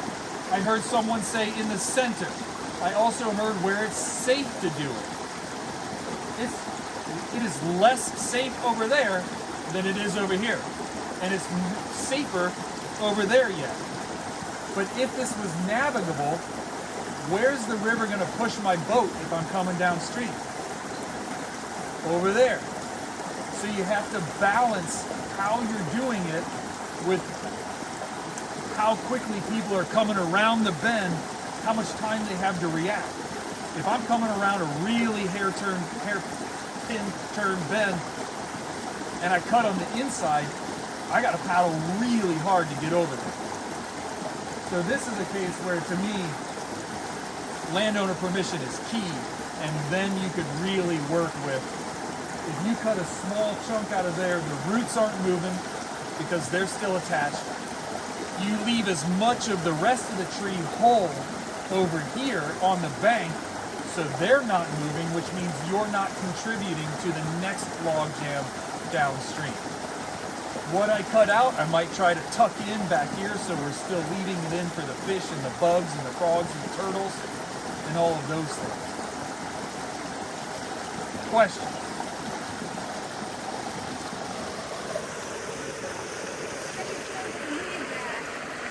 Can you create a structure this way? Can you look at the bridge? I mean, okay, if you have to basic work.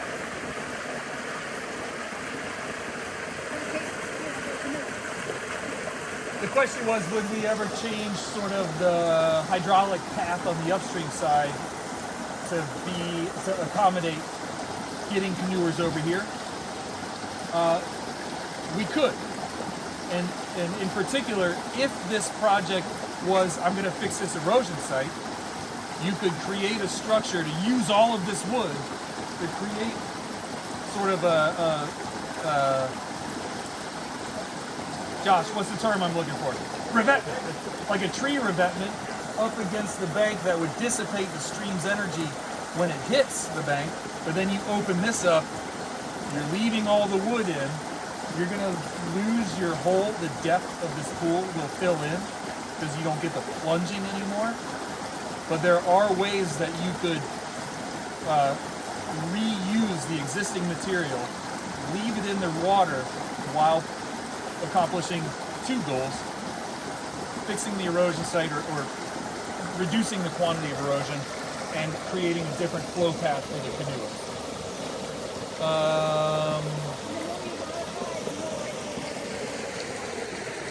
The more you modify, the more likely a permit is needed. I don't know if you can see it or not. Maybe you can, right here is a whole bunch of sediment built up on top of wood that is part of the jam.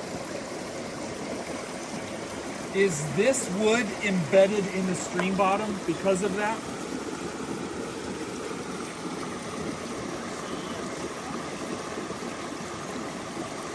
Technically, yeah. Are you going to release some of this sediment when you move the wood? Yeah. This is a different type of sediment embeddedness than that log right there. This is a result of the log jam. That's a result of the stream doing its work. I'm a little less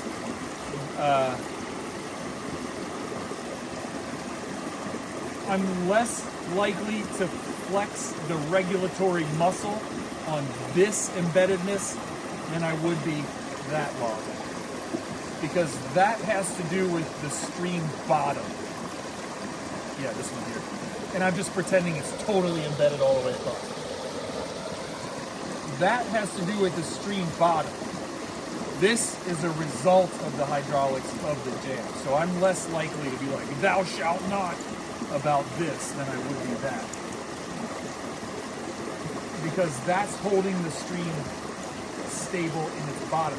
So you can imagine that if this river were allowed to carve, it starts to bang open these banks more on both sides. And you can already see a little bit of undercutting on both banks, which means it could use a little bit better floodplain access. It's not terrible. I wouldn't come in here and do a project. Other questions? I don't think we have another site, so if you have any questions. There might be another one 100. We're nothing if we're not flexible. Let's go check it out. So you're on the staff here or So check this out. Right there's the rifle. Here's this tributary coming into the rifle. You get a bonus geomorphology lesson. The Rifle River is acting as what's called tailwater control for this creek. What's the name of this creek? Silver Creek. Silver Creek.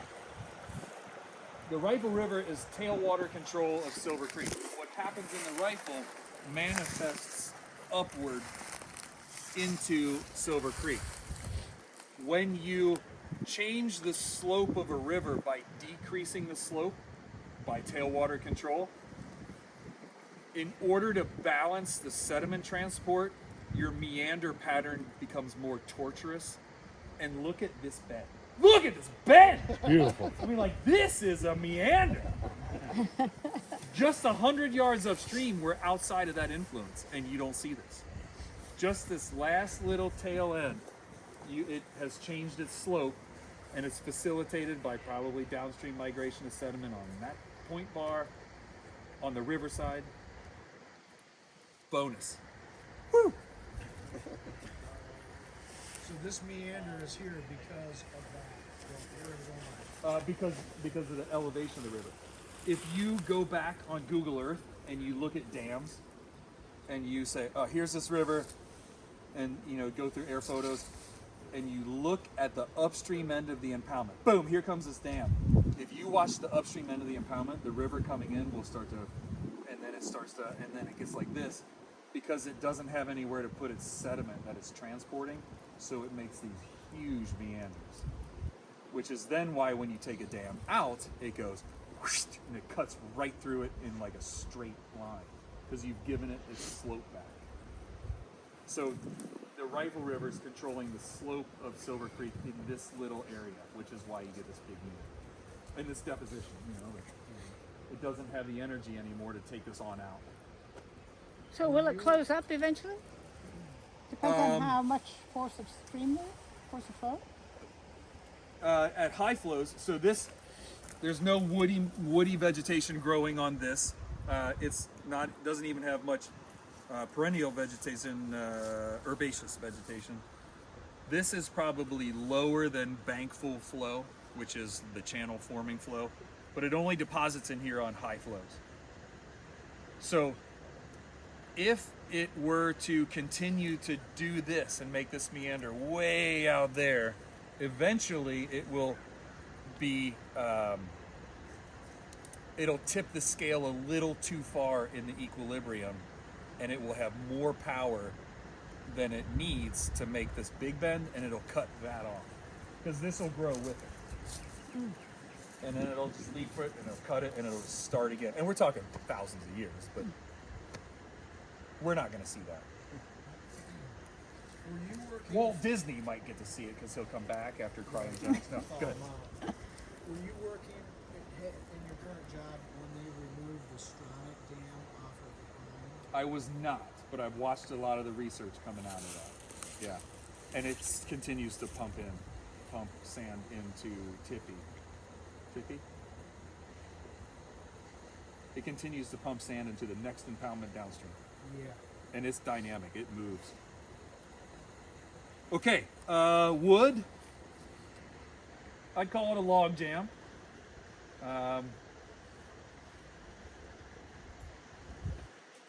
All things being equal, what would you do? If this were a canoed stretch of stream, what would you do? I hear one nut. Right there. Get that one tree out if you need to. Not for Boy Scouts. Huh? You're taking, for Boy Scouts, you're taking a lot. Are you? Yeah. What about the fish?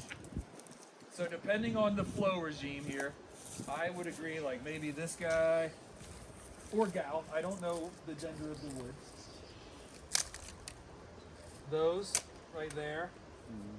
And then maybe that one coming up across so that canoes could float over this, unless this is going to go way down and that log's going to be at chest height. But this is the logical path that the stream's going to bring people. If you watch the bubble line, you're coming over here. It's the deepest part because this is the thaw leg of the stream on the outside of the bend. So I would try to accommodate that, knowing that, again, if I came around the corner real fast and the portage is on the inside, that's gonna be much more difficult to manage. You don't wanna cut that one tree there and that one when you're done, you wanna cut over here. So one thing that we didn't discuss up there with those two cedars that we're going across and this log, getting at what Janice was talking about sending more wood downstream. One thing that we could do here is we could hook to that end of this key piece. That's the key piece to this jam, is what's creating the jam is the one that goes all the way across. We could hook to that end and winch the whole thing over here. And now we've left all of the wood in while creating passage. We've left it whole so that it doesn't increase its buoyancy or likelihood of mobility again. So that could be something where you just winch it over here. Maybe it gets cabled. If it gets cabled, it needs a permit. Maybe you do it while somebody's not looking. I don't know. I wasn't here to find out. Maybe that tree falls on top of it and holds it still.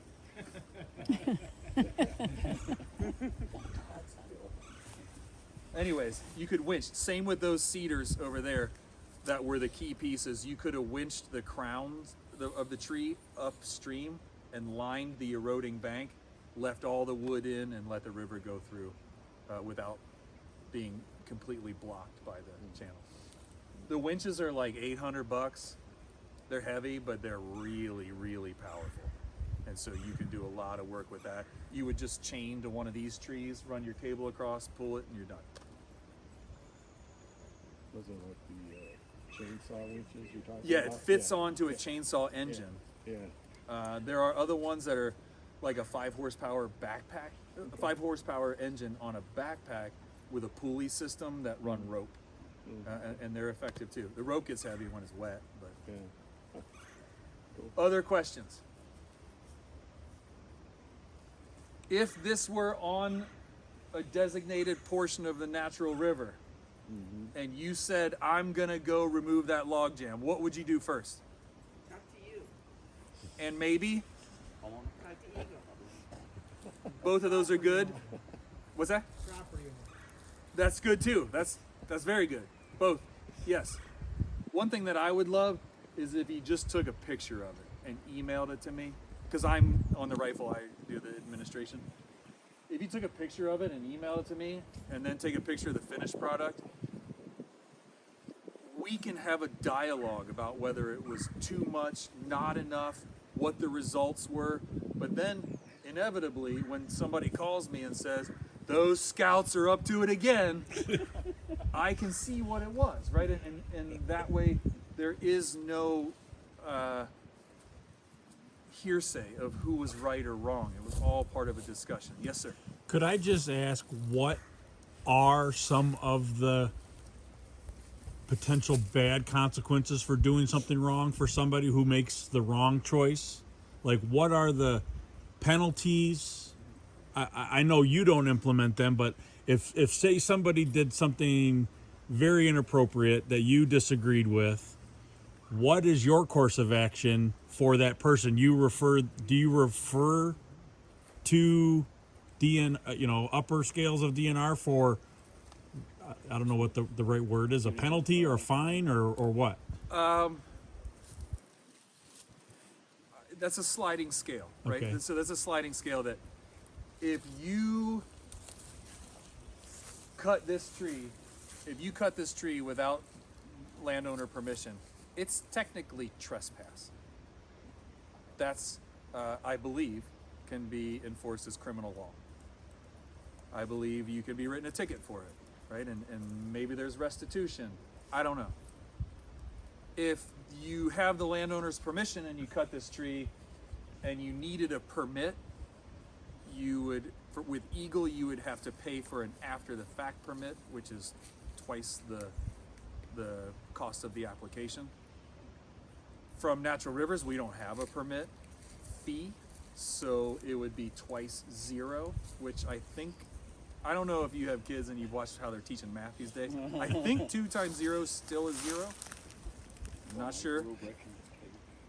But what I would hope for is that we're all on a trajectory of desiring to be better stewards. So I would like it to be the basis of a conversation, so that we can say, hey, don't do that much. Don't do that again, Todd. Yeah.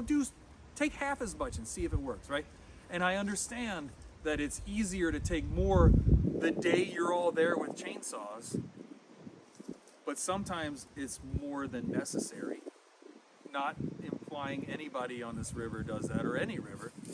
It happens everywhere, right? Sometimes it's a little more than necessary because I don't want to come back a second time. But sometimes it's, in my opinion, that's where we can have the conversation about, hey, I left this log because I thought it was the right thing to do, but I've had 12 out of 24 scouts get hung up on it. I got to move it. Okay. Now, if you start getting really egregious, beaver dams, Carl, you're asking? If you start ripping 40 beaver dams in succession out and you send 10,000 cubic yards of sand downstream because of it, yeah, you're probably going to get in a lot bigger trouble, which is why it's a sliding scale.